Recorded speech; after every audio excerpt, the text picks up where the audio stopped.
গত পরশুদিন আমি একটা ফেসবুকে একটা ভিডিও দিয়েছিলাম। ভিডিওটার বিষয়বস্তু বলতে গেলে এমনই দাঁড়ায় যে নিছক ফেসবুকের মাধ্যমে ফেসবুকের বন্ধুবান্ধবদের সঙ্গে গল্পগুজব করা। তার মধ্যে আমরা যেহেতু একটা রাষ্ট্রে বাস করি, একটা সমাজে বাস করি, একটা পরিবেশ নিয়ে বাস করি, তার মধ্যে একটু হাস্যরসের মাধ্যমে কিছু কথাবার্তা বলা, মানে ভাবের আদান প্রদানটা করা। এখানে আমাদের সমাজে এমন কিছু মানুষজন আছে যারা অত্যন্ত সেন্সিটিভ। কেন?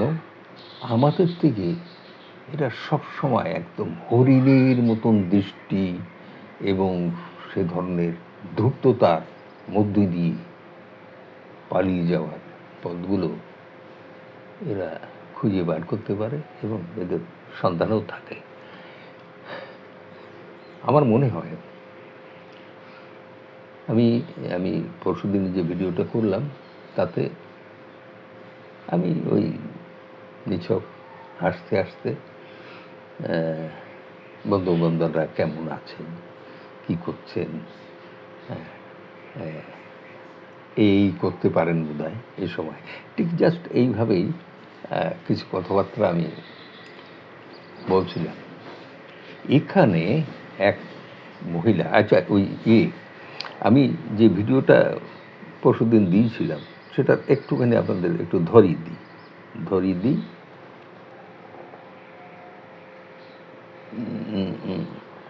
এটা সাউন্ডটা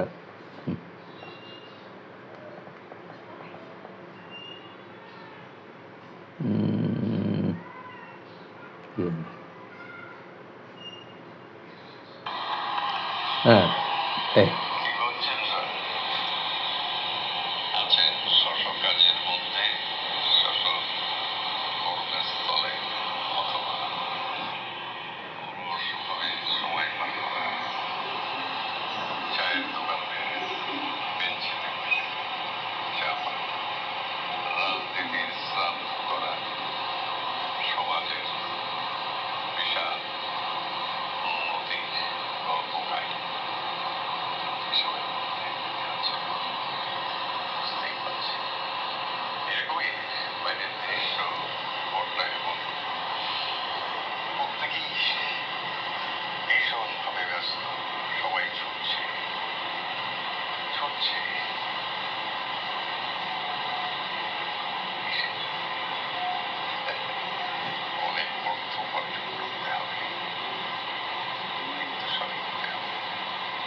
এইটাই ছিল ওই দিনকার ভিডিও।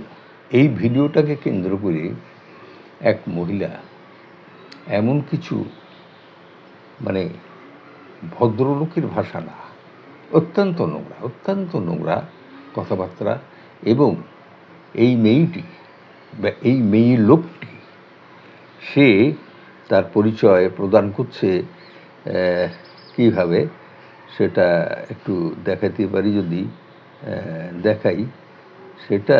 এখানে সে এমন কথা লিখছে যেগুলো আমার নিজের বলতেও শরম করে। মানে এত নিম্ন মন মানসিকতা নিয়ে এ কথাগুলো বলছে, এটা হারিয়ে গেল। একটা আসলে আমি এগুলো ভালো হ্যান্ডেল করতে পারি না, এই জন্যে হ্যাঁ হ্যাঁ হ্যাঁ, পেয়েছি পেয়েছি। এই এখানে এই দেখেন, মহিলাটাকে একটু দেখিয়ে নিই। এই হচ্ছে সেই মহিলা। এই এই এই মহিলা এই মহিলা এমন কিছু শব্দ বা এমন কিছু কথাবার্তা বলছে বা লিখছে। তো এ দেখেন, আশা ইসলাম, এর নাম হচ্ছে আশা ইসলাম। সে নিজের সম্পর্কে বলছে এরকম যে আমি আমার মতন চলি,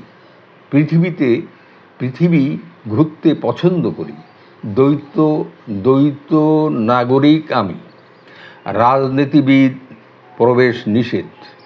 আরে রাজনীতিবিদ প্রবেশ নিষেধ, তা তোর কাছে প্রবেশ করছে কে রে বাবা? আমরা তো রাজনীতি করি না, আমরা সমাজনীতি করি। তো এই লিখছে। তারপরে এখানে আমার সম্পর্কে যে কথাগুলো লিখছে আমি বলি, শোনেন। তোমার গুয়া ফুটো গরম ডিম থেরাপি দিতে চায়, তোমার গুয়া ফুটো গরম ডিম থেরাপি দিতে চায়। শুনলাম তোমার গুয়া ফুটো বিগ সাইজ। তা আমি এর উত্তরে লিখলাম, কে দিতে চায়? তোমার মন এমন একটি কর্ম কি করিতে চায়, না অন্য কেহ? সে লিখল যে জনগণ জানতে চায়, জাতি জানতে চায়। তা আমি তার উত্তরে লিখলাম, কোন জাতি? মনুষ্য জাতি, না তোমার মতন কোনো নারী জাতি, না কুশিক্ষায় বেড়ে ওঠা কোনো প্রজাতি? দেখো মেয়ে, এ প্রজন্মের খুব কম জানা ও বোধজ্ঞান বিবর্জিত একটি মেয়ে তুমি। আমার মেয়ের থেকেও বোধহয় ছোট হবে। তোমাকে কি বলি, আমার ভাষাতে কুলায় না। এতটুকুই লিখলাম। এরপরে সে লিখছে, তোর মুখে প্রস্রাব করা দরকার, তোর হাসি শয়তানের মতো। দেখেন অবস্থাটা বোঝেন।